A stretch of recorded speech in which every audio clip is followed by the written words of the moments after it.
Well, hey there. I think we're live. We're good. Yes. In case you didn't know, this is our first live stream. I just have another window going here to make sure everything's going right. Michael's not here yet. He'll be joining us soon. But we're excited to actually, do something that's a little more than just us recording, which is generally the easier thing to do because Dan's in California, Michael's in South Carolina, I'm in Tennessee. So getting things to work all together. Oh, echo. No, really bad echo, guys. You're going to be helping me out here. Oh, okay, all right. We'll blame it you then. Thank you, Galadriel. Always your fault. So Michael's going to be here soon. Oh, wait, here he is. I'm going to add him. So he's smiling. Hold on. Here we go. There we go. Michael, you're now here. All right. Howdy, everyone. Hopefully the audio is okay. Yeah, sounds good enough. Good. All right. Well, yeah. So like I said, this is our first live stream. I figured 10,000 was a good number. And since Dan is at a stupid wedding, unbelievable. I mean, his priorities. The wedding is probably pretty nice for the people involved, but well, that's true. No, I know. Normally on Fridays we do our in-depth review, but we weren't able to do it today. So we'll plan another time this weekend to do it. But I thought, hey, let's Michael and I get together and we can shoot the breeze a little bit about this amazing series that just concluded yesterday. Stunning. In a stunning and brave. In a flaming hot comet that's disintegrating on impact. I don't know, man. Well, why don't we get started? So the way I did my review last night, it's going live tomorrow, I think at 11 a.m. if I can finish it between my kids' soccer games. But the way I did it yesterday is I kind of went backwards through the episode. But it was like the way it ended. I don't know. How do you want to go through this, Michael? What was the big thing that stuck out to you as you finished watching this episode of The Rings of Power? Just grand disappointment. I mean, I couldn't help, but they tried to make everything so epic. They tried to yeah. That it was trying so hard, and it was built on just such a pile of straw that they had heaped up over the last 2 months that I was just sad because I love Tolkien, and so I kept thinking about the way things could have been if it was done by a studio or by a group of people that actually wanted to respect Tolkien. So I had a lot of thoughts about that, which I know we'll probably talk about in the in-depth review if we ever do one. But we'll do one. Yeah, it's funny. The one thing, the things that I talked about in my review coming out tomorrow is that never in my wildest dreams did I imagine it would actually be this far off. Mm-hmm. Or when you call something the Rings of Power and you kind of ignore 16 of the rings, that was where I was like, wait, what? Where did these are supposed to be the 3 rings crafted last, and you just kind of ignored the 9 for mortal men, unless you have the cultist Nazgul lady friends. I don't know what those are, right? The way they disappeared into moths. I kind of watched that and I was like, what is going on? I have a theory. I have a theory about that, but I mean, I guess we could talk about it when we get there. Sure. But I mean, not only is it that they're missing 16 of the rings, but they're the only 3 that they have at the end are the ones that Sauron wasn't there for. So, I mean, they expressly did the opposite. Like Sauron had no hand in the 3 rings at all in the lore. But in Rings of Power, those are the only rings that we've seen he was there for the making of. So, and he didn't. He wasn't there for the technical making. Yes, right. I understand. There's going to be quibbling about that, but it's so bad. Everything about it is so bad that I just I put my head in my hands quite a bit during the watching the first times. Yeah, I have alcohol this time though. I'm fortified. I'm drinking a Monster because I feel like I need to stay awake after reading all that or watching all that again. Yeah, it was late last night. I have the let's see here. This is the first time I'm doing this, everybody, so bear with me.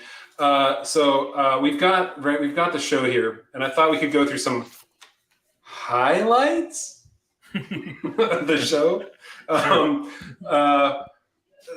The cultists. Okay, let's start with who the cultists are, because this bothers me from the very first time they were introduced. They feel like what would be a classic mystery, right? What the J.J. Abrams crew calls the mystery box. They're just there to serve a purpose, to drive the story forward without actually caring who or what they are. Kind of like Snoke ended up being in Star Wars, in the sequels to in the worst Star Wars movies ever made. And that we don't ever find out who they are, what they are, anything at all. And that Tolkien is such a rich world with so many opportunities for good characters that are already there, that they just completely created something that has no basis in anything at all. And I just, like, with them, I can't stand them, like, because they serve no purpose. They could have done something that mattered with Sauron a little bit more, but they did nothing. They just left it empty. I don't know if you have any thoughts, like, on the cultists, like they're just sort of. Yeah. I mean, and so I envision the cultists as someone's idea of how to integrate the story that they had to tell from a long time ago, and they never got to it. They're kind of like add-ons in the middle of it. I mean, you can imagine that Sauron has a following in the East prior to this, and that's there's some, and they're definitely going to try to tie in the whole world of the unseen. In fact, it seems by the end of this like they are unseen. Like they're almost wraiths. Well, they are not almost wraiths. They're revealed as primarily wraiths. So that's a good question. Were they indeed wraiths? Right? Was that the takeaway from them? Because it was either that, or it was sort of a, I don't know, what movie am I thinking of where everybody is I don't know, some nuclear explosion turns them into bones and they crash to the ground. That's what it felt like. I guess they were wraiths, the way that they. Right. So I watched that scene and I had to rewatch it because I wanted to see if I was right about that. And what I noticed was they're revealed as wraiths, and then they stand and they sort of look at Gandalf. So I don't think that they're just being transformed or anything. I think they're just being revealed. I think the light is burning away their whatever form that they had, and so they were just like that shot right there. Yeah, she's wearing a crown in the middle, actually. Right. I mean, it's a female. Was she wearing a crown before? I don't think she was. It's the Witch Queen of Angmar instead of the Witch King of Angmar. So, of course, it has to be, right? Yes, of course. And so I think what they're trying to tell us is that. Sauron was successful in his attempt to get power over the unseen realm, and that these cultists, wraiths, I don't know what. I've heard the term Nazgul being thrown around. Somebody in the chat here, Fellowship of the Things, and a couple other folks mentioned that too. Yeah. Okay, so I don't know. It reminds me of a video game for sure. The way that they looked, it was very. I don't know. I thought that. Didn't you think they were trying to channel Peter Jackson's, the vision at Weathertop? Oh, well, for sure, kinda. But the way that they burst into moths. Yeah, not the moth bursting. I don't know what well, here's the thing: is they everything to them. They have no moments of their own in this show. Everything to them is calling back to some moment, either from Peter Jackson or even from another TV show where they just can't come up with their own stuff. So what's the biggest thing to come out of this show? Rocks look down and ships look up. That's the one. That's the one takeaway that we can all remember. But there's nothing of their own, and so even this, when they call back to it, are they just calling back to it because they feel like they have to? Because that's what Peter Jackson did, or because they actually want to say that's what it is. That was one of the more interesting things to me. Not interesting in a good way. That was so dumb. Sorry, that was so. Well, what they're doing there is this is definitely a Peter Jackson callback. So it's calling back to look, Peter Jackson at Weathertop was calling back to the books. So the books have a description of. I mean, it was more 80s horror based than the way Tolkien describes it, but Tolkien does describe in the Nazgul, when Frodo puts on the ring and sees the Nazgul, he does describe them in a way that you could you can actually imagine, Peter Jackson's take. For sure. No. I'm not questioning that. I'm not questioning that at all. So then these guys, but then what they're doing here is they're throwing in all kinds of things. So I saw two big elements in this episode, this final episode, which tells me that not only are the Rings of Power paying desperate homage to Lord of the Rings by just yanking lines like Sam's line from a couple episodes ago and a bunch of them. I mean, there's so many lines they yank from Lord of the Rings and have people from thousands of years earlier say the exact lines in a desperate bid to get quality writing into their show. But they're doing it from Jackson now too. So they rip off the Moth, they rip off the Gandalf talking to the Moth and everything. So now there's moths as a theme. Although I'm not convinced this isn't Radagast still, but then they rip off the view of these wraith beings from the scene in Weathertop, and then finally at the end of this episode, not Gandalf talks about trusting his nose, which is a Jackson line from Gandalf inside of Moria. So it's definitely trying to tell us it's Gandalf, although they may be doing a silly mystery box thing of misdirection, and it ends up being Radagast or something. But who cares? I mean, the main point is they don't have enough creative energy to come up with good lines of their own. So they just keep yanking from both Tolkien and lesser Tolkien, which is the movies. Yeah, that's something they do every single episode, and in this episode they do it like there are no qualms in them to call back anything else that they can possibly call back to when it comes to Peter Jackson's films. Or I mean, even the lines. I guess this is more Tolkien, and it just makes it feel cheap. I think Dan was the one who said that. Like it feels dirty in her mouth when Bronwyn said the line from Sam that there's still light. In the end, it was but a shadow. Yes. Yeah. It's. The line here that he says, "I would make you my queen." Let's see. Let me find the line exactly.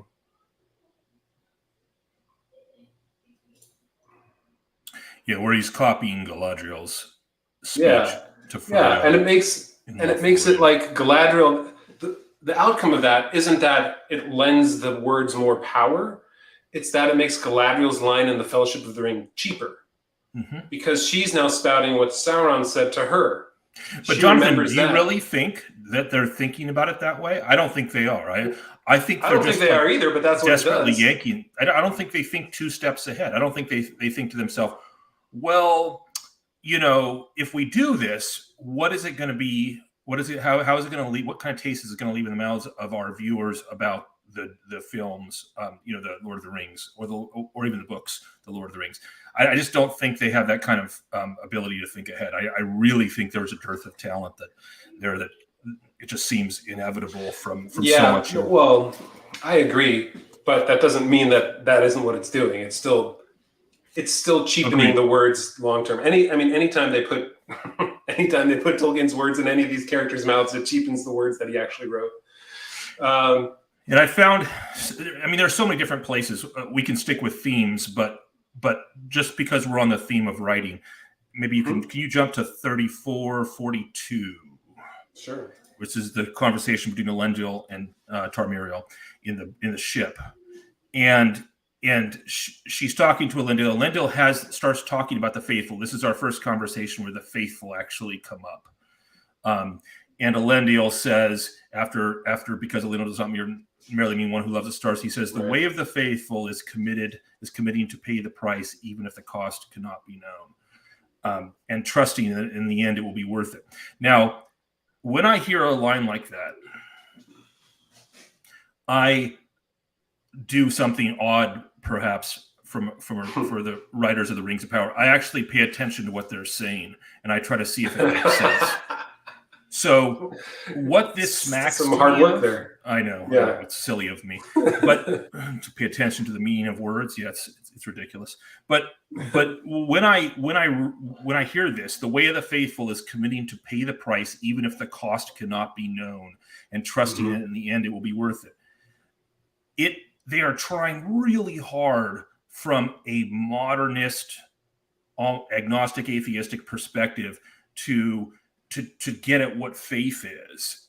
And because they're talking about the faithful, but they have no idea of what the substance of faith is. They're doing is talking in platitudes. It just comes up. The way of the faithful is committing to pay the price.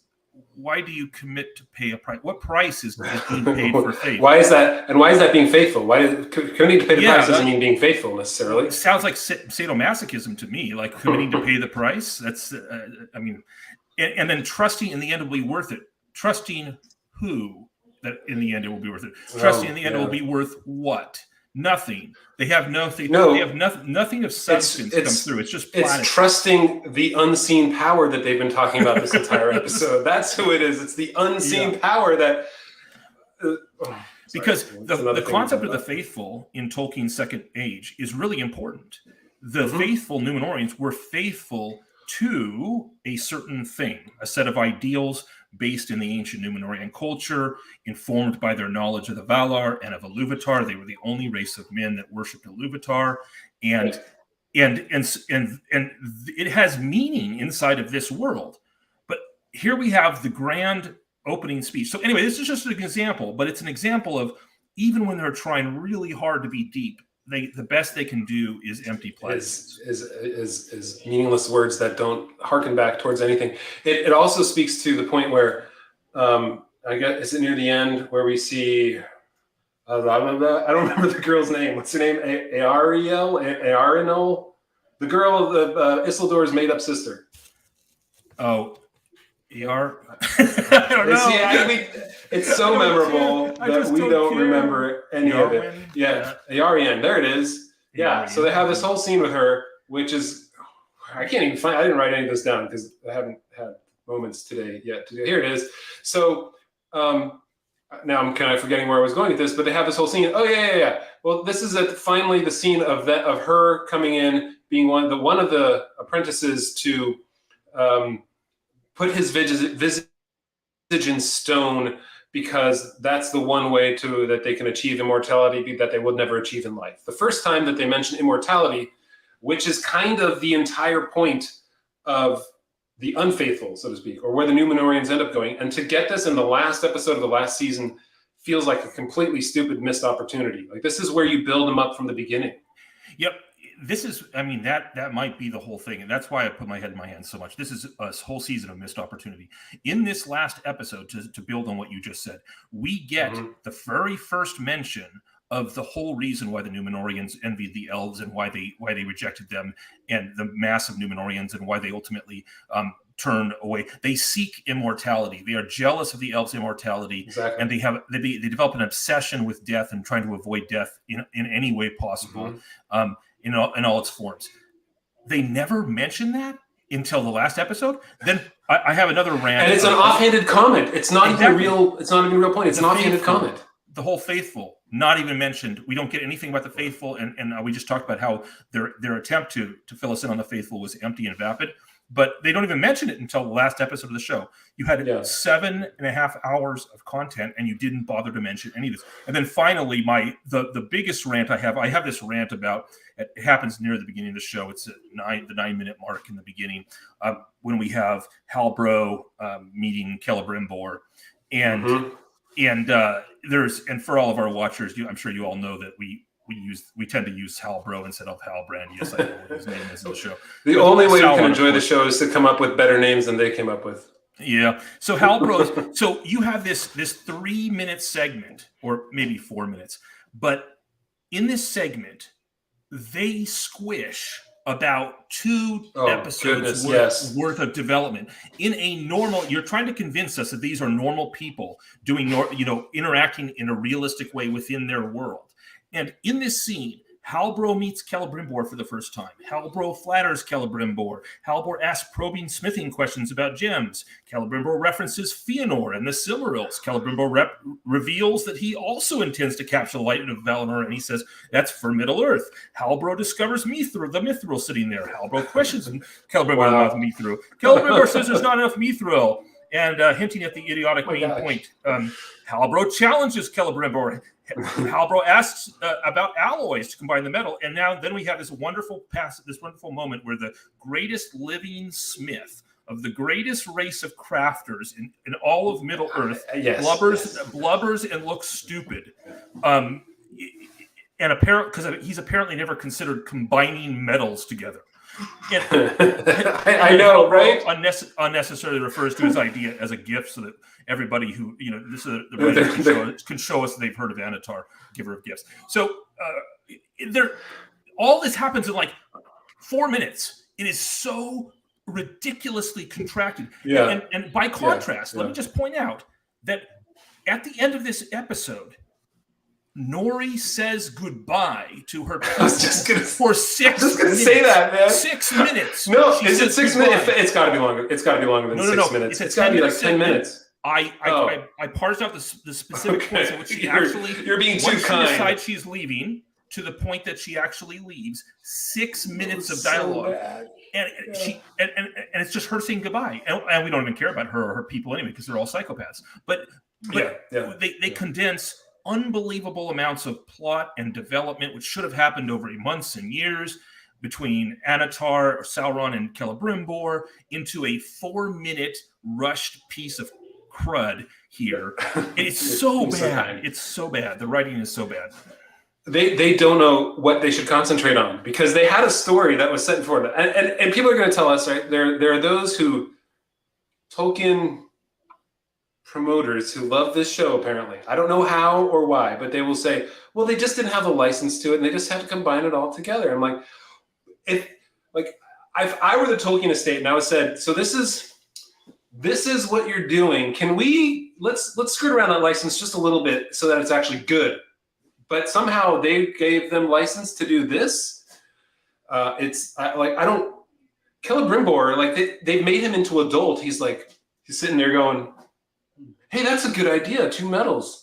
Huh. Oh, we were pushing metals too hard together and it exploded? What? We didn't even get to that part. They figured out they were trying to push it too hard, and so the solution was Elrond held the piece of mithril carefully over the top of the melted gold and silver, and then it fell in. It's like, woo, now you've coaxed it instead of pushing too hard. This is, which is sad because there was a scene. Some podcasters, I guess, have complained about it from what I heard, but there's a scene where, like right before this, where they do a lot of practical effects, where they show the ring making process, and I actually didn't mind it. I was like, it was kind of cool, and I was happy to see like real practical effects, or at least what kind of felt like building a better mousetrap, though. Yeah, that's that true. whole thing. It did have a mousetrap feel to it. It goes all the way down to the bottom. Yeah. I just, they. How do you explain this? And then the culmination was holding a piece of mithril up and then slowly dropping it. It's instead of I'm like, what does that mean? They were pressurizing it. It's not like they had a hydraulic press to force the metals together into some sort of gravimetric distortion. I don't know. Like, what does that even mean? They throw things in there that have no bearing on reality. Again. And while we're talking about the smithy, let me just point out 2 things that just make it shows you that nobody on that team actually ever watched their stuff before they put it out. I mean, I know that's not technically true. I know they had to watch it beforehand, but let me just say 2 things that show a tip. These are just examples of the breaking of immersion with regard to small things that add up to something really large. So in this scene near the end, we have the smithy, which was apparently the one built by the dwarves, right? I know Why did they need this huge thing built by the dwarves? So, but even that's not the problem. But the problem is they've shown us the smithy being built, and then apparently they're using that forge to build the rings, I guess, or whatever, the work with Sauron and or Halbrand and Celebrimbor and his team. They show us a shot of the outside of the smithy. It has years of vines growing on it, but we know it was just built. It does? I totally missed that. Is that during the explosion? It's right before the explosion. And then I have something to say about the explosion, but you can show our viewers the shot. As it pans, there we go. So here's the smithy.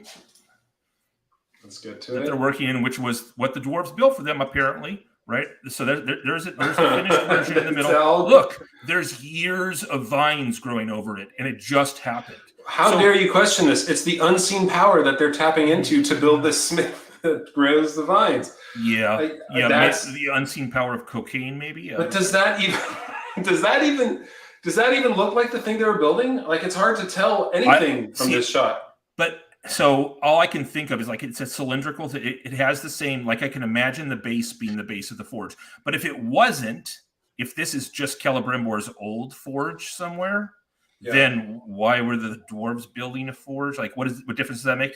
So let's go with this is Celebrimbor's old forge. Now we have an explosion, and then we have a shot of the inside of the forge, and there's utter destruction. And then what happens in this show? Then Galadriel gets suspicious of Halbro and walks down to the water and is standing there. And Halbro notices that she's suspicious, and so he follows her. And so here's the destruction scene. So everything's destroyed, cracked. Look, and they show the forge. It's busted. She walks down to the water. They have the discussion with Halbro where he reveals he's Sauron. And then she wakes up in the water with Elrond pulling her out. Now, there's no way that's not the same day because Elrond follows her down. And like she couldn't have been drowned under the water for longer than a day. It's not like when he put her in a trance, she could have been there for many days because nothing is said about it. Everyone's in the same clothing. So it's all, this is all happening in the same afternoon. Then she walks back up to the forge. And lo and behold, the forge is perfect. So they repaired an entire forge in an hour. In a conversation. They had a new forge waiting to be walked in. I don't even know how you would do that. I mean, like, this is structural damage that would take weeks or months to complete, to repair. And then it's all clean and perfect by the time she walks back up. Now, someone's going to say this is nitpicking. This is just one of so many details. Right. It's not nitpicking anymore. It's just... we cannot believe the world that you're presenting us. It is not believable. All right. Sorry about the rant. No, that's good. Like these details, I totally missed them last night. I think I was a little too tired in watching it. It was the big things that were still like wearing down on me. I was super excited that Daddy Baggins boy, what's his name? Sadak. He died. Yeah. That was exciting. Sebek Burrows, they actually killed a sociopath. That was a good moment. He got his final moment of recompense. However, the whole idea that he knows he's going to die and that you have a guy next to him who somehow healed a complete apple orchard and made it regrow. They didn't go to him and ask him to heal. He healed his own arm. Not just an apple orchard. Yep, his arm. He can heal flesh. Right. He can heal flesh. But apparently, they just totally forgot, and they kind of looked at him. And you'd think after 1,000 years of traveling together on the road, where maybe, I guess what they did is they never treated any injuries at all because they just let them die by the roadside as they moved on to their next burned up pasture somewhere down the valleys. They didn't even try to do anything to help him. They're just like, no, I'm just, But see, here's the thing. Here's the thing.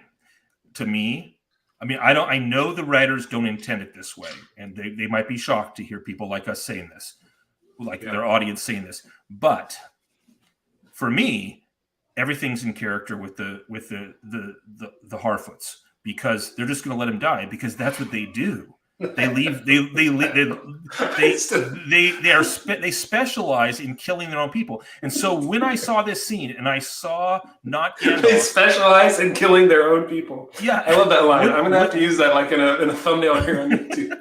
I mean, they're really good. Specialized killers. Oh, they're really good at it. Your audio? Did I lose your audio? Can you hear me or no? Let's see. I can't see any comments. If people are making comments, can you still? Did we lose audio? No, I think we still got it. I'm good. We're good. All I was going to say was the note that I wrote down at this scene at the end when I saw not Gandalf walk up behind the dying Harfoot, sitting there looking at the sunrise. A sunrise which came in like 3 seconds. Which is I know. Again, let me just sit and wait for the sunrise, and literally 5 seconds later, the sun is rising. 5 seconds later, it's like, whoa, that's quite the sun. Here it comes. Your days are apparently like 2 hours long, if that's the way sunrises work. So, but anyway, then not Gandalf walks up behind him and lets him die. And I thought all the things you said, which is he could save him. We know that because he can heal. He can even heal flesh. He already knows how, and he lets him die. And the note I wrote down was, "Oh, Encino Man has learned from his friends and lets a friend die." That's true. That's what this is what they do. They let people die. So he's going to go to Rune, and he's going to learn all the good things that he has to learn there. Yeah, right. Well, I love like they have plot because of plot, right? That doesn't really matter. She's like, I know he's good. You have a special purpose. All these things she just spouts, you know, Nori, whatever your face is. There's no reasoning behind it all. Why are you going to Ruin? Because they told me you're going to Ruin. Yeah, that would be going to Ruin because Sauron's in Ruin. Well, I should go to Ruin anyway. What? The whole thing, and the whole thing that he's going to follow his smell. It's not like they established anything like that in the past. Not that they had to. No. That's just clear. That made sense in a way, right? When you're talking about like, you could think like in an open field. When you smell something sweet, it's not like that sweetness is coming from this direction in this open field, and then you realize it's just the wind blowing in a certain direction. But if you're in a cave and you feel things wafting up, right, the sulfur from below is probably going to smell worse than the cleaner air higher up, right? So that makes sense. There's a reasoning for it, but they can't give any reasoning for this. I am just amazed at how long they spent. I mean, just to keep with the Harfoots, at how long they spent in the goodbyes. It was torturous.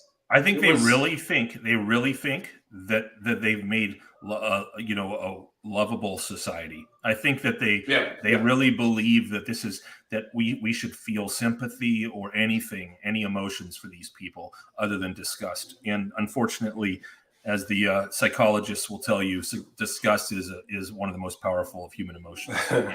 That's all I feel for them. Although there were some. I got a real Scarface vibe at a couple points. So, or let me see if I can pull my notes up. Because you do you want to see what is it? What did I write? I wrote Coke-Bo Baggins looks like Al Pacino in Scarface. Okay, 55-32. So it wasn't a say hello to my little friend moment. No, I wish. Okay, I thought that's where you're going to go with this. This is just a costume. My little friend. So I'm not even looking for this. I'm just looking at whatever they're showing me in the foreground. But in the background of this goodbye scene, there's a lot of extras, like Harfoot extras that they haven't managed to kill yet. And at 55-32, actually at 54-13 first, and then at 55-32, the same guy appears again. I don't know who's doing costuming on this, but he just looks like a little red-faced hobbit with a face full of coke. This guy back here, look at him back there. It's like, why is his face so white around the mouth and nose? And then there's another point right there. That guy. There he is again. There's Coke-Bo Baggins in the middle of the screen. Coke-Bo Baggins, there it is, right there. That's right. Wow. It's amazing. Like, it's like this? He's like a cross-dressing hobbit. Look at the makeup he's got on. Yeah. He's ready to do, drag time story hour for the hobbits. That's true. He does look like have that overdone rouge that the drag time story hour folks love so much. And a face full of coke. So I don't know. I don't know what's going on. Like I don't know what they're thinking. I would be embarrassed to be part of this. I really would. Oh my gosh, it's so funny. Lutha in our chat said, Harfoots probably abandon people less often than people in Hollywood do. So to them, maybe this is nice by comparison. Fair point. That's probably true. Having both of us refugees from that area. We know the LA culture, and sadly, that's probably true. Also, wow. You look at this shot. I'm like, I can see some of Skid Row here. Yeah. That's how they would dress, and you would find certain random things in their hair. Yep, exactly. Random things stuck in their hair. You know what's funny? It's like here's what look at these people. All right, this is really weird. I just noticed this. These people right here. Somebody in the makeup department thought, in order to make them look cute and jolly, let's add a lot of red rouge to their cheeks. Look at their cheeks. They're really red. Mm-hmm. Like the dude with the 5 o'clock shadow back here and those super red cheeks. It's like they all had the funeral and they imbibed a bit too much. Yeah, it is. It's clownish. It's just clownish, and this does not evoke anyone. And there's nothing likable about these people, and the frequency with which they kill or try to kill their own people too. I just wonder how do these 5 ever survive? They don't look that competent. They don't look like the scheming types, but maybe they're not the ones that wouldn't fall by the wayside. They're the ones that would be left behind for sure. Well, unless they were all on a coke binge and got stuck there together at the same time. Okay, man, maybe we could spend. Hey, wait! Before we leave the hobbits behind, as they pan away, so Ori leaves with not Gandalf, and as they pan away, here's another example of where they're trying desperately. Okay, stop there, stop. All right, so we've just passed. She's passing rows of planted hedges, which have been tended, but it becomes even more obvious that now an hour, a minute, and 4 seconds, 1:01:04. I paused it, and I thought, okay, these are wandering hobbits, and here they are. They've been here for like a couple days, and it's just the pan away shot as it goes as after it's an hour and 1 minute and.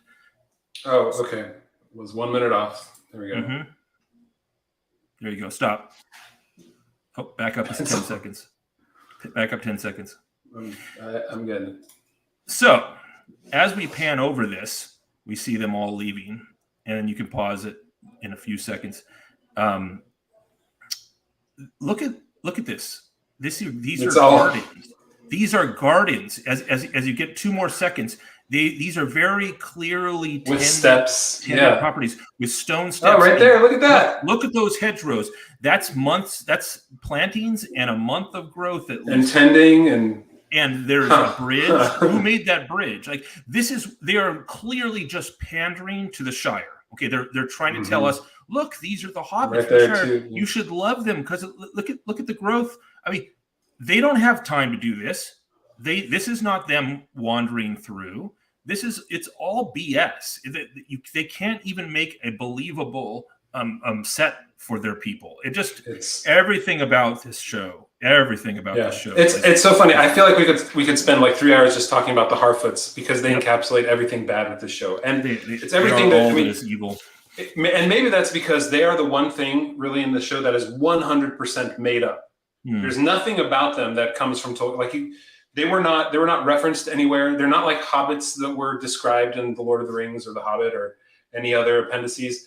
They are completely 100% made up. And maybe that's why they're so bad, because these writers are so bad that they're incapable of creating, like you mentioned in our very first or second episode, creating a culture. They cannot create a culture. They don't know what it takes. Yeah. Anything you liked about the show, this episode?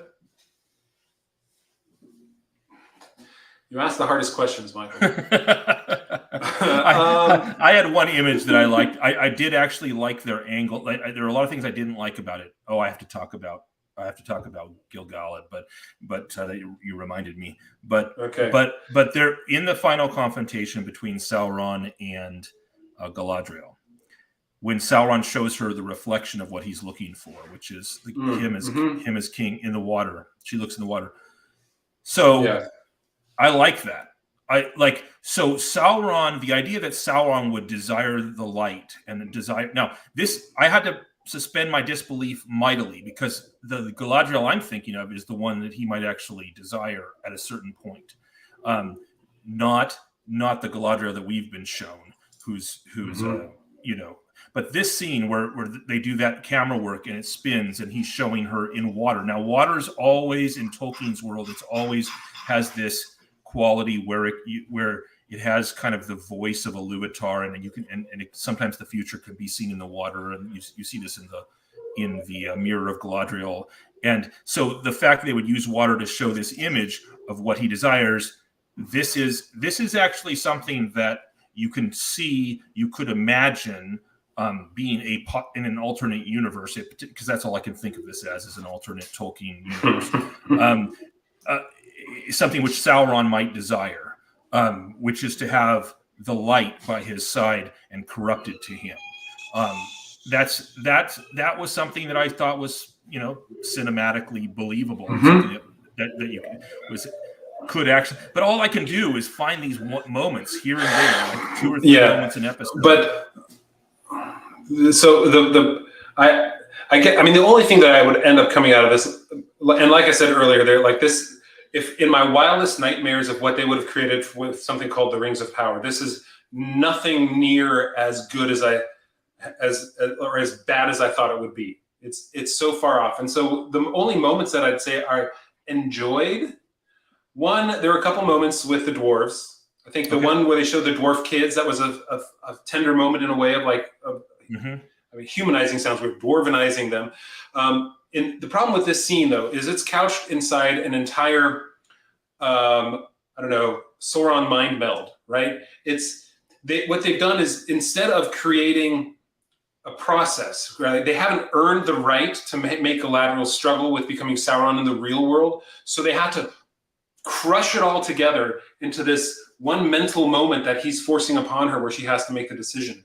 It's kind of cheap and it's lazy, because you don't get the payoff in the real world, right? He just pushes her and then he's gone all of a sudden, or he just, he stops her from punching him, and then he's gone all of a sudden. And so she has to deal with, she sees her brother again. Oh, it's really emotional because she sees her brother again. Again, what about Celeborn? Happens to be that she was married, but her brother's the only one that matters. Oh, you mean the silver clam, Celeborn? The silver clam who goes off to war. And then there's she deals with Halbrand as she met him first on the raft. And I always hate these kinds of, like, we're going to dive into your head and we're going to make your head represent something that we feel like it needs to represent in order to get us to the point to go there, because they didn't set it up properly throughout the 7 episodes they had before. They didn't make her a figure that you felt would be, what's the word I'm looking for? She would be capable of making a decision based upon how her own emotions are at war within herself, right?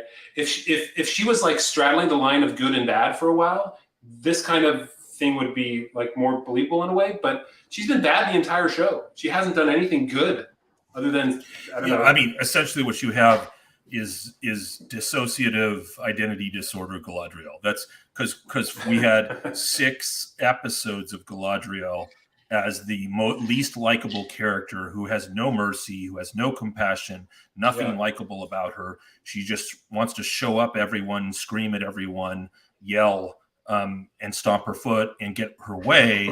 And then magically she gets hit in the face with a pyroclastic volcanic blast that should have incinerated her. And, we now have new Galadriel, who's compassionate and motherly to Theo and mending her ways like in an instant. And you're right. So this kind of a struggle isn't earned. So I agree with you on that side. And so I'm not saying that all I was trying to point out was that there's one moment and one potential motivation that I could see them. Like if you had an Anatar Lord of Gifts, and you had a totally different show where you had a believable Anatar Lord of Gifts who, those of us who had read might know was Sauron, but he's a real character. And then he develops a relationship or tries to tempt Galadriel over a whole season, and there's a proper buildup. That's the kind of thing that I could see like potentially working as details fill in. I mean, because here's the reality. The one thing that you can say about a Second Age TV show is that Tolkien only left us sketches in most areas of the Second Age. There are some areas he gives great detail. So you could go in and desire to respect his vision in every way that he tells us, but yet still fill in a lot of your own details and make some interesting stories inside of what he's left blank. That is nothing what Amazon did, of course. Amazon just took the show and smacked it, took the IP rather, and smacked it around and turned it into a show which nobody likes. But in an alternate universe, that could have been a good scene. Yeah. Well, I don't know. Is there anything anybody wants us to like? Are there any questions anybody wants us to talk about in this one? And I'm not. If you do a super chat, we'll definitely bring those up still too. But if there is anything that in particular, and I'll be choosy. If you don't submit 300 questions right away. But hey, did I miss something? Also, I wanted to ask you while we're waiting to see if anyone has any questions. When they were trying, before they took Galadriel's dagger, because it's apparently, gold. Apparently, I didn't know this, but all the gold and silver is infused from Valinor is infused with the light of the 2 trees too. yeah, sir, my sarcasm. Yeah. But before they took her dagger and used that to make the rings, what metal were they trying to create an alloy with? The mithril. They didn't. They never said. They talked about how they were trying to force it and do alloys, but were they really so lazy they didn't even bother to try to tell us what it was they were trying to do at all before they failed? I don't remember any references to it. I don't either. Which is sad because in that ridiculously contracted conversation that I pointed out, the 4-minute conversation between Halbro and Celebrimbor, Halbro manages to fit in a clear example of nickel with bronze. With bronze to make brass, yeah. That makes it stronger, brass? Which Right? yeah, brass is right. So there's he doesn't say brass, but he just says no, but yeah. So so he gave a real example in that ridiculously contracted 4-minute. I mean, I felt like in a way, if it wasn't for the terrible costumes, I felt like in that scene with Celebrimbor and Halbro when they first meet, I thought, have I stepped into Game of Thrones? All of a sudden, they're doing a bunch of stuff in 3 minutes, but it was so ridiculous. Oh, this guy! I'm glad you pulled this up. He's so cool. Spock, the guy who's like, it was totally looks like a J.J. Abrams Vulcan character. Like, there's what's up with the hair? Like the flat cut right here in front. The bowl in front. Yeah. The bowl. So he's like, it's going to be hard to find this information about the Southland Kings. 20 minutes later, oh, here's the information about the Southland Kings. Not a problem. Got it for you right now. Like, what? Anyway, all right, bad writing again. I was happy in this episode, though, to find out that Celebrimbor actually has a second set of clothing. He wore something different for one scene. Sadly, it's the scene which I have to rip into Gil-galad about. So do you have the? Let me see what my notes say about the scene with Gil-galad. Yeah, where they're all talking in Gil-galad. So it's so weird because in this scene we're at 14 minutes and 58 seconds. So I wrote down Celebrimbor actually changes his clothes for the first time in months in this scene. So we have a second set of clothing for him. So that's cool. And then nitpicker. Then the speech came up from Celebrimbor, and I'm looking at it. You don't have enough time. Speech, right?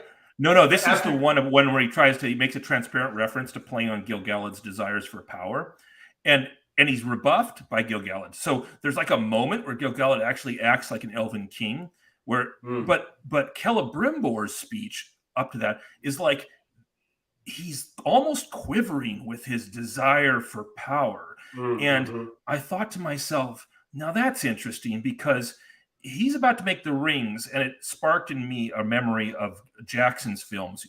In the very opening of Jackson's films, we have the voice of Galadriel who talks about the forging of the rings of power. And in that film, she says, at the end of her speech, she says, and 9 rings were gifted to the race of men, who above all else desire power. And I was looking at this scene with Celebrimbor, where Celebrimbor's like, if we do this, we could be building to a power that is all but unbounded. And he's like quivering. He's so excited about all this power that you could have. And then Gil-galad's like, why would you make it into a crown? And I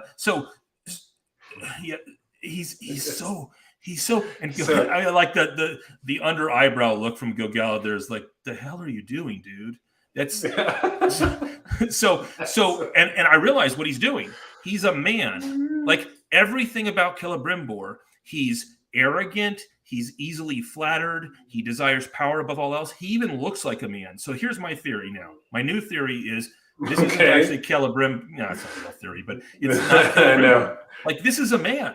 Everything about him, he looks like a man. His face is a man's face. His attitudes are a man's attitudes. His love for power. This is not an elf. This is definitely not the greatest elf aside from Fëanor in the history of Middle Earth. So the greatest crafting smith, I should say. Myself. Yeah, I'm trying to remember because he's not. He's never a main character in any of the side stories, even of Lord of the Rings. Right? He's always a side character in the bigger stories, even in the sort of outline stories. his character to be like? It's nowhere mentioned that he is a want for power, or he wants to be a great smith, but they've created him to be a jealous of Feanor, jealous of power. He wants, like, that's their own creation. I was trying to think of, so there is one thing I remember from the Unfinished Tales, and where I chalked it up not to power, but to his desire to craft the rings. But there is a version of what happens with Galadriel where the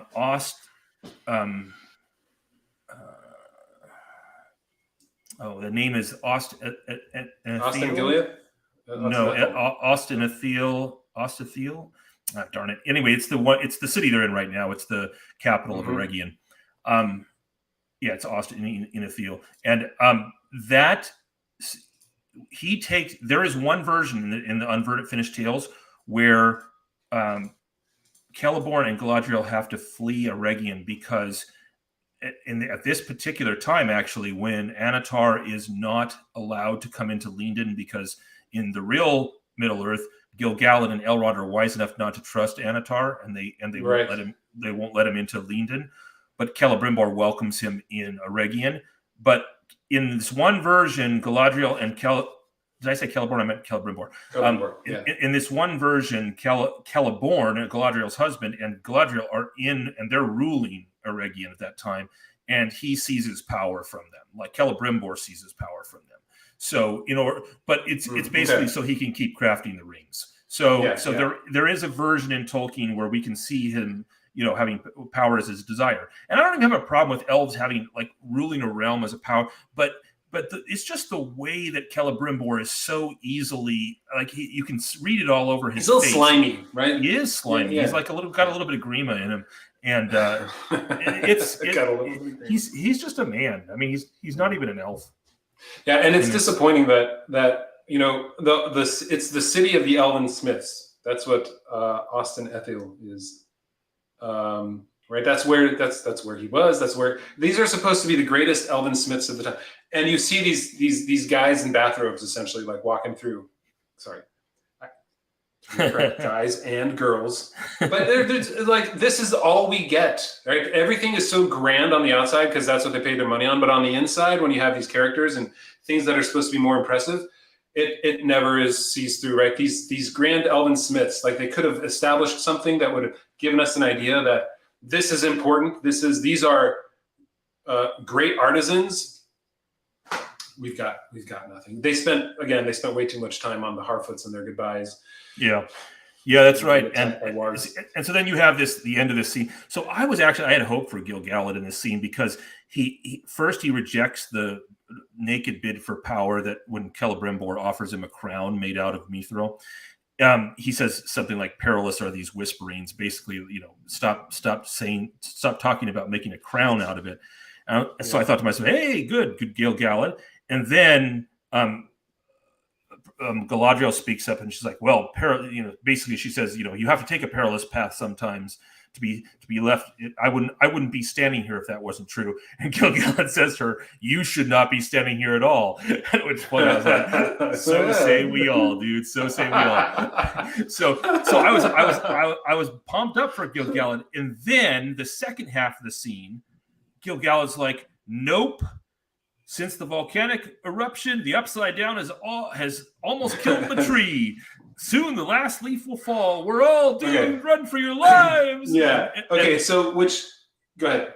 Yeah. So my reaction was, are you that dumb? Like, even if Elrond had returned with good news that Mithril was being mined, you still wouldn't have time to do anything with Mithril if this is your plan. So your plan was basically to do nothing and then run. And also, he says something like, "You are hereby ordered to this is 1626, I think. You are hereby ordered to disband the city and return to Lindon immediately." And I thought to myself, "Wait, is that what he said? Disband the city?" Yeah, he said disband the city. I'm like, an entire regional capital is the Avengers now? We could just disband it, and then, or was it Voltron? I mean, like, what is this? I mean, these lines, I feel sorry for the actors, because some of these actors could actually, might even be able to deliver some Sure. good it's not lines. their fault. But So yeah, disband, and it's this instant decision where nope, my tree is dying. You are hereby commanded to disband the city. Did you see the size? What does that even mean? Disband the city. Okay, let's be honest though. It's not as bad as being de-caravanned. but like you said earlier, Jonathan, the de-caravanning comes from the dirty little sociopaths, and we expect that kind of idiocy because they're out of whole cloth. But Gil-galad and Austin Ithiel and Celebrimbor are all real characters. Like you, what kind of high king says you're ordered to disband a city? I don't know. Okay, anyway. All right, so I've started a few questions. I'm sorry if I missed some, but I've started a few. But I want to talk about two things before getting to those questions. One, what the hell is the unseen world that they keep bringing up? And two, the song. You heard the song, right? You stayed for the credits. Yes, I did. Sadly, I did.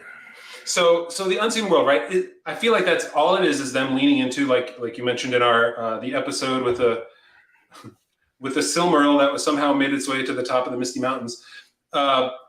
It's the light and the dark, right? You've got the light side and the dark side. It's them making some magic power because they have to explain magic power. They can't just have it there. It's not just something that's there. And creating magic like this in Middle-earth doesn't seem right. I mean, all of this doesn't seem right. It's sort of a stupid statement to make. But I think out of everything in this whole episode, out of all the stuff, because that's a theme they're going after. It's not like they're changing the time frame when the rings were made and things like that. But to add this whole idea that there is an unseen evil that's creeping up into the elven realms is pure and utter drivel. I just can't stand it. So I don't know what. After going through that, what was your take on their yin yang, dark light, unseen power over flesh crap? Okay. Yeah, I have a couple takes. So clearly they're trying to shoehorn in the fact that Sauron, when he creates the 9 rings that he gives to the kings, he intends to bind them to him and turn them into these wraiths, right? So they attain a kind of life of the unseen. And there is an unseen realm. Tolkien's very clear about that in the Fellowship of the Ring when Frodo wears the ring and sees Glorfindel and the wraiths. There's this whole world of the unseen, in which elves like Glorfindel feature tremendously prominently and powerfully, and wraiths are these dark shadows. And so there is an unseen world. That part is true. I saw this as a ham-fisted attempt to shoehorn that into, like, this is what Sauron's research is on, right? He's clearly trying to come up with the secret key that unlocks the ability to make wraiths with his rings. So to get into the Upside Down. Yeah, to get into now, but that's different from the Upside Down. The Upside Down is utter idiocy. So that has no connection. And what's more, they're so lazy about it. They think that their audience is so stupid that they don't even bother to tell us the mechanism for that. It isn't even like even in the Stranger Things show, there's a mechanism. There's a reason why the Upside Down can invade. There are plot points. It revolves around certain things. Mm-hmm. They don't even do that. They just use it as a kind of Deus Ex Machina motivation. So Gil-galad can say the things that they want him to say at certain points because they're too damn lazy to write a real script with real people with real motivations. So they just have this, it's a black disease. And magically, when it kills our trees, then we're going to die. I'm feeling fine so far. But don't you think that's to them? I think that's connected to that unseen realm. That's the power that they're going after. That's creeping into this world, and so they need to make this one ring to tap into the power of the unseen realm to get. That's what it feels like to me that they're going after. But they have to couch it all in these factual terms like midichlorians, which you brought up in our previous episode too, right? They've got to give reasoning for all this sort of stuff. Yeah, they're materialists in the end, so they have to try to make it a material thing. They can't actually have a spiritual anything. They're just it's just a unseen in the sense of immaterial. Well, it's a material immaterial. So they're real confused. But they don't even bother to tell us like anything about this. I mean, this is no doubt. I mean, this is my opinion. I don't know what yours is. The weakest point of this entire creation, such as it is. this entire abomination of a season.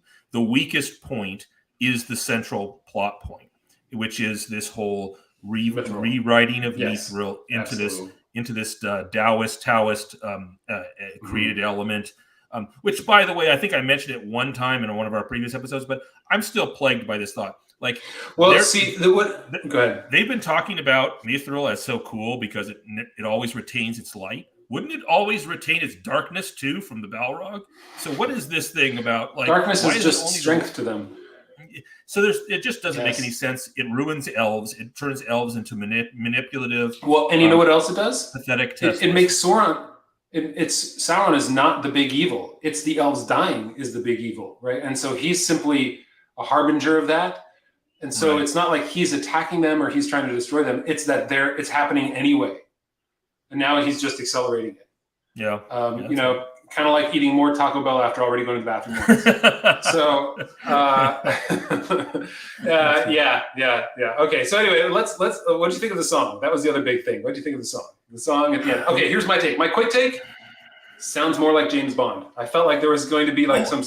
I thought the same thing. I thought that this is a James Bond vibe. They're trying to do the James Bond thing, which is, you know, the opening credits are Game of Thrones, obviously, and the closing credits is James Bond. So, you know, somewhere in the middle, rings of power. It's not even close to Game of Thrones. Well, it's worse than both of those. I prefer either. James Bond. I think it was Fiona Apple. I didn't know when I was listening to it that Fiona Apple was the one singing it, but it's not a song that I don't think was supposed to be put to music. Maybe they should have put the cow jumped over the moon, right? That whole song that Frodo sings. The man on the moon. The man on the moon, right? And the cow. Yep. Which the cool. Just because you mentioned real Tolkien for a second. My kids memorize that. They love that song. They sing it. But there's you're right. There's a peculiar problem. Like, it reminds me of what I heard that Tolkien said once when he was sent a mug from a fan who he put the inscription on the One Ring on the mug, and he was a little bit appalled by it, actually, and so he made a comment something to the effect of, well, maybe I'll use it as an ashtray because that's about all it's good for. Basically, in other words, words mean something, people. No, you should not be singing the inscription of the Dark Lord in a beautiful voice. It's not a haunting ditty for us to recall the wonders of Middle Earth about. That song is an inscription from the Dark Lord. So this is a terrible idea. But, you know, it's Hollywood. That's the way it struck me, Jonathan, is that they don't have any idea of substance. All they do is flash. So they picked James Bond flash and sang a song. Yeah, I'm looking for that quote. I'm having a hard time finding it right now in his letters. But it's they had an opportunity to hire some people. You know, there are some folks, you know, Tolkien a little bit better, and they had them, and apparently they did. To my tweet a week. Yeah, they did. And Tom Shippey. Tom Shippey knows Tolkien. Oh yeah, and I think that, like, after going through all this, I don't think they let him go. It was probably mutual. Like, he's like, I can't be in this room with you guys anymore. Well, I even think like it was some kind of breach of contract where they were where he spoke on some German radio show or something and apparently revealed something. That's Amazon. That's claim. Their out. But that's see, like here, buying a house and saying the dishwasher's broken and getting out of it. Then, right? But see here, I'm with you though, Jonathan. I think that if I was Tom Shippey and I saw the train wreck coming, I'd be like, what can I do to be in breach of contract so they fire me? Because that would be I just need to get out of this crap. Yeah. So anyway, okay. All right. So let's get to a couple questions. There you go. So the unseen world. All right. That was one question. Luther also said, I wonder if the Superman still thinks he can change. The super fan. Yeah. Is that referring to somebody in particular? Am I missing that? Anyway, I don't know. You can give us some guidance on that if I'm missing out on what exactly she's being said. But yeah, maybe somebody else. You know, Michael and I are perhaps a little bit older than some folks around. So Superfan still thinks he can change. Is it a reference to a previous comment in the chat? I don't think so. Okay. Anyway, Riff Magos has a fun comment, of course. He says, "One Karen to rule them all, and she shall be the Karen real. Will there be resting face?" Which is very true. It's very true that, yes, indeed. Well, and wasn't it wonderful that we find out that it was Galadriel that came up with the idea for 3 rings? I mean, come on. Oh, I know. It had Galadriel's idea for the 3 rings, and Halbrand's idea for the alloy of what we don't know. Mystery metal alloy, and then I mean it's one of those super things. Fan, right? Super Fan, right? Sorry, I can change him. That Super Fan, remember right, him? That reference. Sorry, yes. Wow, that went woo! I was trying to get. Thank you for bringing back a dark moment in the last 6 months of my life when I had to see that video. Super Fan. Oh, that's of course. Didn't that guy end up not watching Lord of the Rings? No, none of them did. Yeah, I think it was. I thought who's on YouTube? Heels v Babyface did a thing where he went through all their social media and their YouTube channels, and none of them did anything for the Rings of Power. Right. All right. So a couple other questions that folks brought up that I pinged. Sorry if I missed yours. If you posted again, like if you posted as a super chat, even if it's the super cheap super chat, I'll see it. What is Sauron's plan? Asked Fellowship of the Things, because it means that, like I pointed out in the video that I'll post tomorrow, he sat in the middle of the ocean with some other folks to get Galadriel to go to Numenor, to get in jail with Galadriel, to eventually get on a boat and go to the south. Like, this was his plan. So it's the most convoluted. It's worse than Ocean's whatever 8 or 9 or one of those that had a really super convoluted plan that I disliked. It was anyway. It's not Sauron's plan. It's the writers of Amazon's plan. Right. So clearly we could see from this shot that Jonathan stopped on, his plan is to get a really hot contract with some modeling agencies, as in the near future. That's his real plan. But that's right. Yes. Look at that face. Look at that hair blowing in the wind. It's just little squinty eyes. Supermodel Sauron. But so there's 2 kind of veins of thought on what Sauron's plan is, right? The first was that this was all part of his plan that he, like you were referring to, I think, Jonathan, which was put himself in the ocean knowing that Galadriel was going to jump off a boat. Okay, that just is so far-fetched that I actually think what Amazon's writers think is more likely. I think that what Sauron said to Galadriel at the end, that basically like he was really stuck out in the ocean and she saved him. So they want it to be real. Like I was thinking when he was having that conversation with her that he's the Lord of Lies. So he's just lying to her. But then as I was thinking about it more, I was like, no, actually, they want us to believe that basically Galadriel did in fact save Sauron and motivate him at different points. And that's why, I think that's what they want us to think. I mean, maybe I'm wrong, but so now what's his plan? Well, Mordor was clearly his backup plan, according to the writers of this show, that Adar was tapping into. And remember his plan that he points out, I believe, if I heard this right, was that he went to Galadriel because his enemy was there too, which I would guess may mean Adar was his enemy at that point, right? That's right. Who he wanted. Right. No, actually, I mean, so now he does actually want to kill Adar. Adar did. Yes. I think Adar did in fact slay his mortal form. Now the problem is, again, so many problems. But one of the main problems is Sauron doesn't have the ability to reform his body if it's slain without the ring, right? Yes. I think the only time his body can reform is with the ring. That's why he makes the ring and puts some of his spirit into it, so that it tethers him to this realm. The good guys can reform on occasion if Iluvatar does so with them, but bad guys don't have that in Tolkien's world. So now Rings of Power is a totally different matter. So I don't know if like Sauron died and then reformed as Halbro, or whether he didn't really die and escaped and so that's why he and then just changes his shape.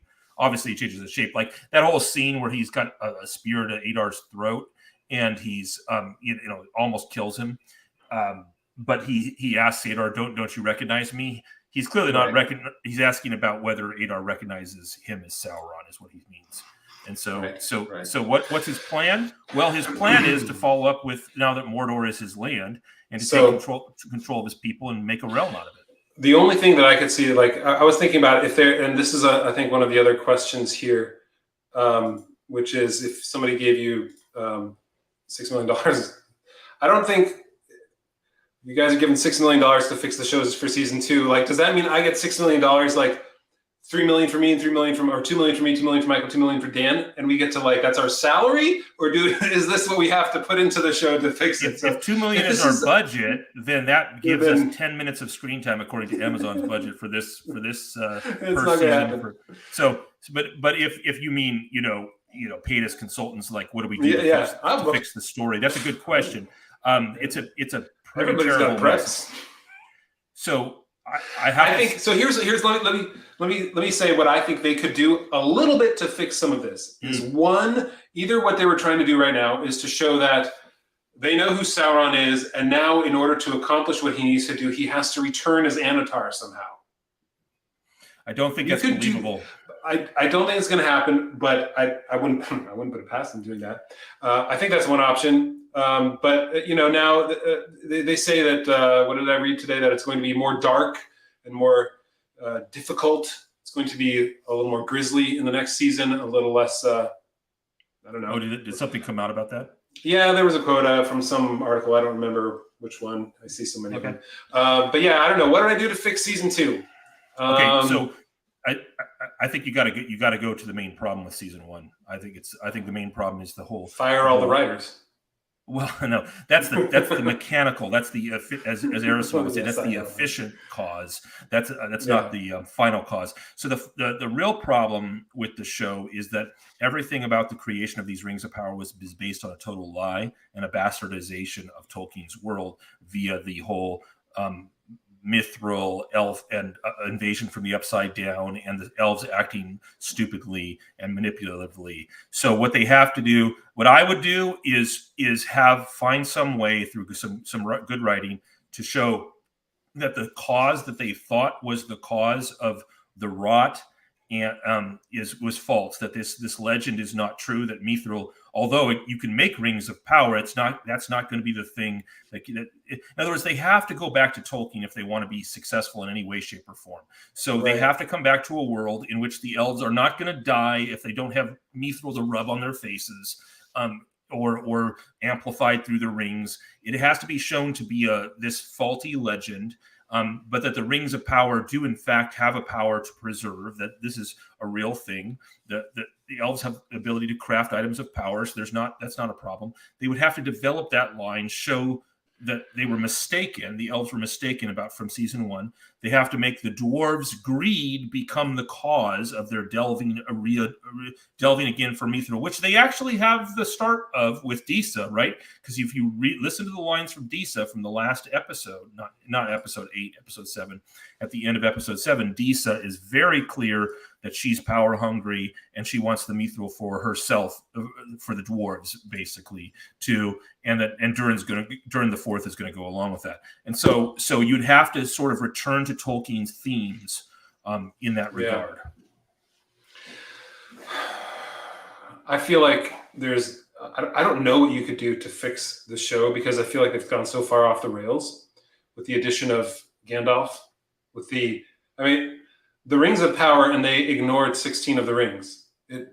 It's a big problem. And I don't know how they're going to recover from that, because those are the rings that he actually had some influence on. Whereas these 3 rings where he was there for, he shouldn't have had any influence on at all. So you're right about that, Jonathan, but why can't they just have him spend some time crafting the rest of the rings at Orodruin?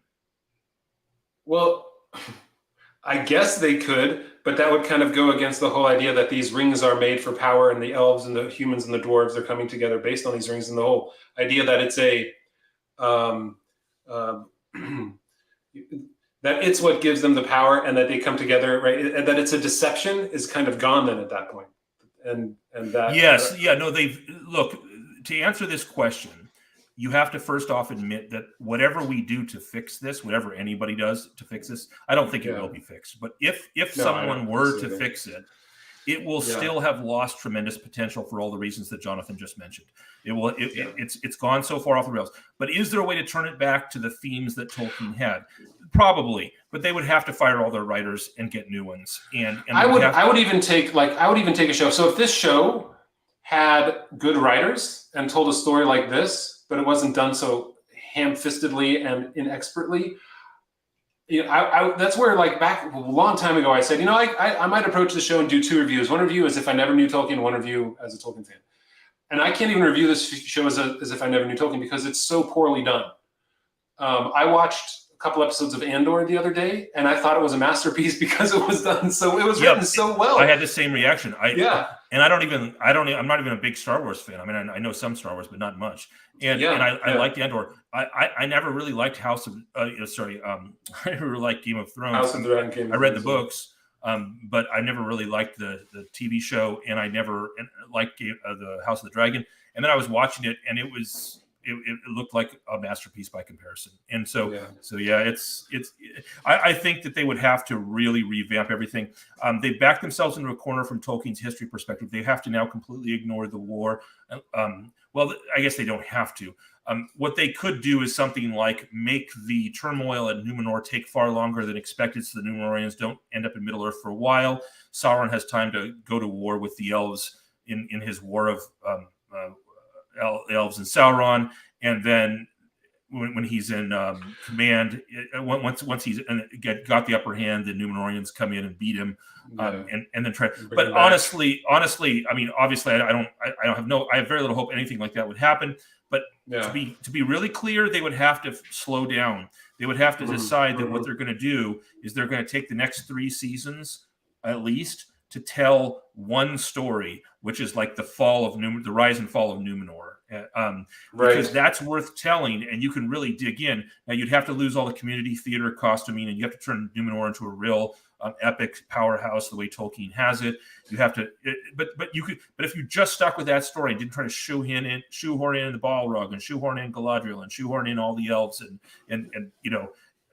you'd have to. I mean, look, they have to play a part. The elves have to play a part and all that, but yeah, I think they would have to do something that is against their master plan, because they clearly have a master plan for 5 seasons, and they just don't have the talent to do it. Yeah, I think the first place I would start, so let's say, I'm going to try and make this answer a little faster now because we've got a few more questions to go over, and it's getting okay. Michael's on East Coast time, so we're getting late. It's one, fire the showrunners, which goes to a question that let's see, Alan here had, which was, do you think they survived as Harry and Lloyd? I like your two comments on the other films. Yes, Dumb and Dumber will probably survive in this show. They do look like Harry and Lloyd. That's really good. They do. They totally do. It's a name we didn't come up with. We've come up with a Dirty Little Sociopaths and the Encino Man, but Harry and Lloyd, that's a new one. We're gonna have to stick with that for a while. I like it. I honestly, I'm not a big fan of calling people names, so I'll happily call the other. I will say that they're bad showrunners. Okay, so number one, I would get a new showrunner. I would get somebody who has experience running a large, so 2 things. I would get somebody with experience running something this large, because these guys clearly don't know how to pace a show and how to create a show that works across even 8 episodes. But these episodes are 1 hour and 10 minutes long each. It's not like they're short. So number 2, I would get rid of all the writers except the ones writing Dorian and Disa, but make them the understudies to the new writers.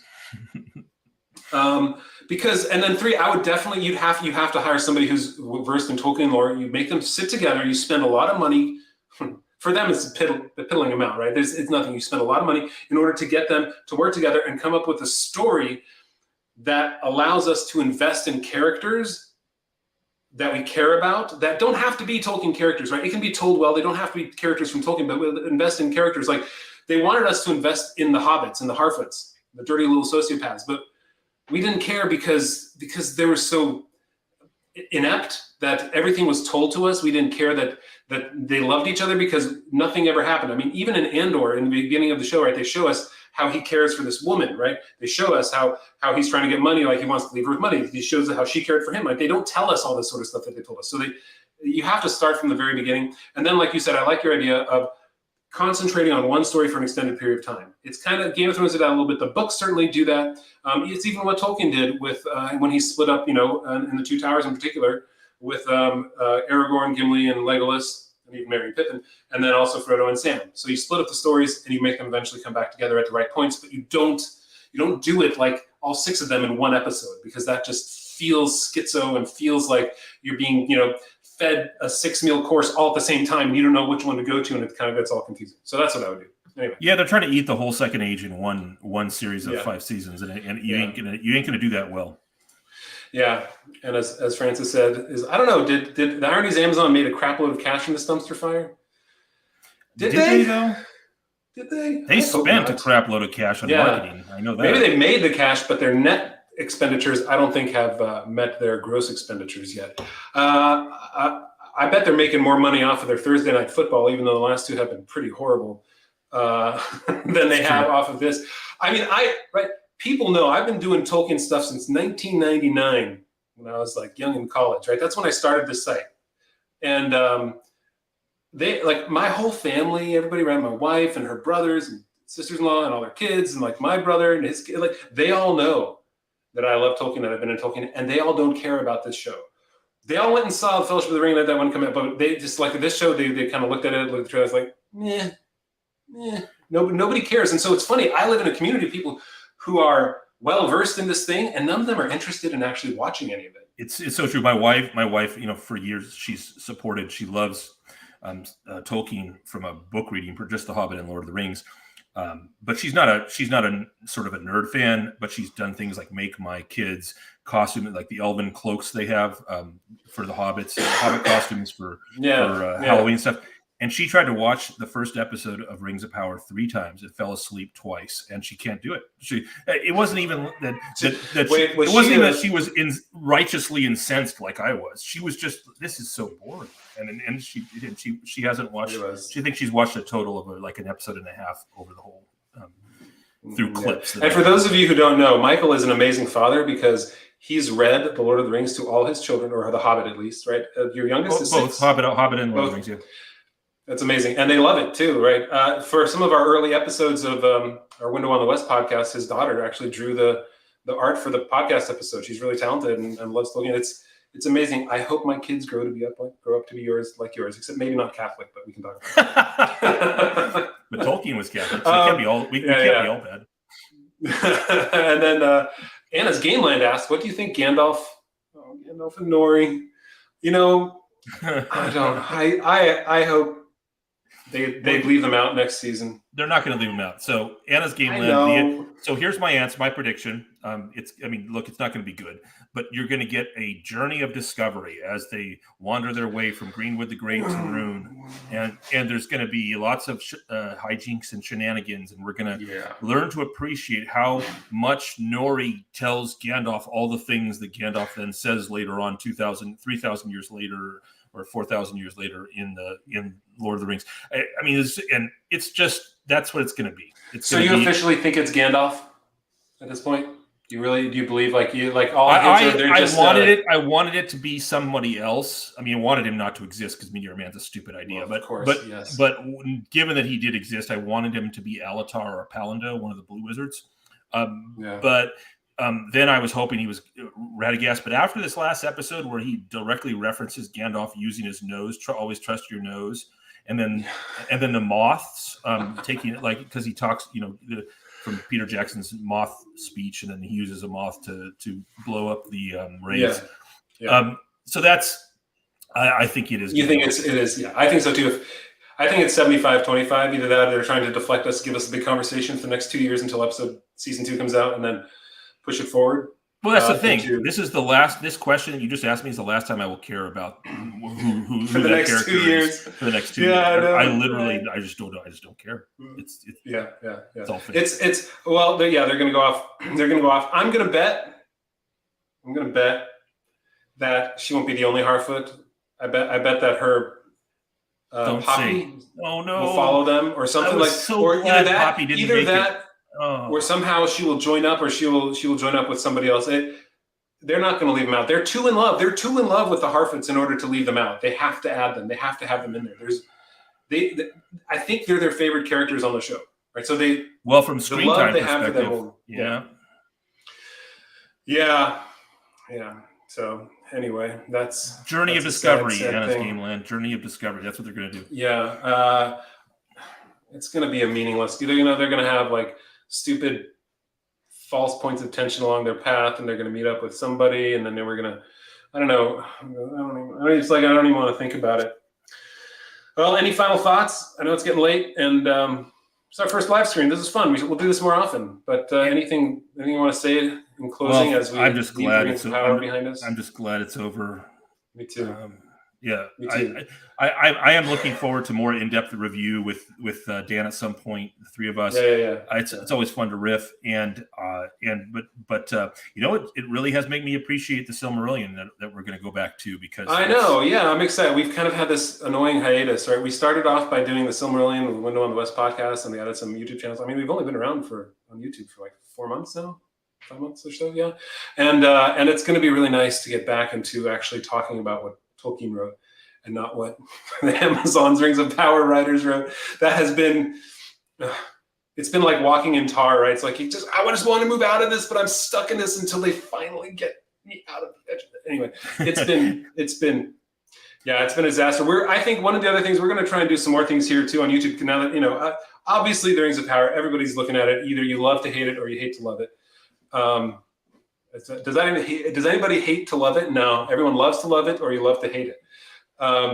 So I think one of the things I want to do is, I don't know if you guys know, we have on thewondering.com, we have an entire, the complete list of film changes. So I thought it'd be fun to go back through and go like one change at a time and talk about all the changes he made, and like really dig deep into the whys and the hows and the whats and the wheres. And some of those could be really short, some might be a little bit longer, but I thought it'd be fun to do that and like kind of see, you know, what could we have made changes? Why did he make those changes? Were those changes smart and intelligent? Now that we have such a long period of time, like we're probably going to come from a really good perspective, knowing that the Rings of Power just came out and our mindset has been shifted so abysmally into the direction of what it could have been and what we it now was. See how low the bar can be. So right. We thought the Hobbit, right? We thought the Hobbit was the one. That bar was. And the Hobbit is a travesty, but I would take the Hobbit versus watching this again. Yeah, I would take the Hobbit. And the Hobbit, I mean, honestly, the Hobbit is just as long as this show is at like 9 hours for all the extended editions. Right. But I would take the less extended Hobbit. Let's see. I'm gonna just see if there's anything else. Are we gonna watch the Willow series? I will. I don't know. Should we? Let me ask you guys, since this is our first live stream, we're still trying to, we're feeling our way through what we want to do. Do you want us to review other stuff? Would you guys like us taking a look at other books? We've talked about maybe doing a Chesterton read through at some point. Also, yeah, I loved the Willow movie as a kid. I don't know how familiar you are with it, with Willow. I watched it, and I'll definitely be watching the new Willow movie to see if they say stupid Daikini at any point. But wow, I don't remember that, but okay. Daikinis are the Hobbit-like the little creatures. Guys. Oh, yeah. They're the Daikinis. What are the little teeny guys? Oh, those the brownies? I don't know. They're what they are. Wow. But I mean, fantasy stories and literature, and sci-fi are my things. But does that mean I have to resubscribe to Disney Plus? I don't want to give them more of my money if I don't have to. Well, there are ways around. I mean, there aren't ways around that. There are no legal ways around it. We are not. Just to be clear, we are not endorsing. Absolutely, they are brownies. Sam Hatfield says yes, they are. Those are the brownies. Oh, Michael, I'm impressed, man. Jeez. Yeah. I don't have that kind of memory. Goodness. I'm not impressed, but there. I do love fantasy and sci-fi. That's what I spent my misbegotten youth reading more than I should have. So yeah, I'd love to do reviews of other books and movies. So why not? Well, let's watch Willow. All right, cool. Well, thanks everybody. Thanks for hanging out. And we'll do this again sometime. It's not official. It's not like we have any, I don't know, for lack of a better term, we don't have any Friday night, something else that rhymes with "ite" there at the end to do right now. And we all have day jobs. We're not like these guys who have full-time positions here on YouTube, but we have a lot of fun. And that's kind of the most important thing. I think a lot of people, like sometimes, you come from the show, like despite the problems, like it's such a disaster, man. I look forward to talking with you, Michael and Dan, and like going over this stuff at the end of the week and looking at it. Honestly, doing my solo reviews, I didn't look forward to like standing here and watching that for a good hour and 10 minutes and talking about it and editing it later and all that sort of stuff. Well, there is, I mean, look, the Rings of Power, for whatever else I say about it, they gave us something to talk about. So, we I don't want to watch it again, but I really do hope that that there's something about the backlash that sinks into them, and they do make some serious effort. Yeah. They got 2 years apparently before we're going to see it again. So yeah. I'm sure there'll be news that comes out, and I, after my last video with that article from the professor from Mount St. Vincent University in somewhere in Canada, I was just like, I'm so sick of it now. I don't think I'm so tired of people calling other people out and just throwing around the words, fascist and neo-Nazi and misogynist and racist and far right. It's fascist adjacent. Fascist adjacent. Tolkien has always attracted fascist adjacent. Adjacent. That's right. Sorry, I got so mad. I'm so tired of it. Anyway, and it's like that's their superpower, Jonathan, is calling names. So that's their superpower. So I'll give anyone a superpower. So if that's their superpower, so that's their superpower. That's the best superpower that they can have, because it's absolutely worthless. All right, everyone. Thanks everyone for joining us. Thanks everyone for joining us, and we'll announce it again. We'll hopefully give you more than 2 hours. This was supposed to be a test, but it worked out great. So hey, woohoo! We'll give you more warning. We'll plan it out more next time. So thanks everybody for joining us, and look for my review tomorrow morning at 11 a.m. or so, if I get back in time for my daughter's soccer game at 9 a.m. And then we should do our review hopefully Tuesday morning, if we can get a time on Sunday with Dan, the three of us, to chat it out. But yeah, cool. Thanks everybody, and we will see you next time somewhere here on YouTube and Take care. Facebook and Twitter. See you guys. Bye.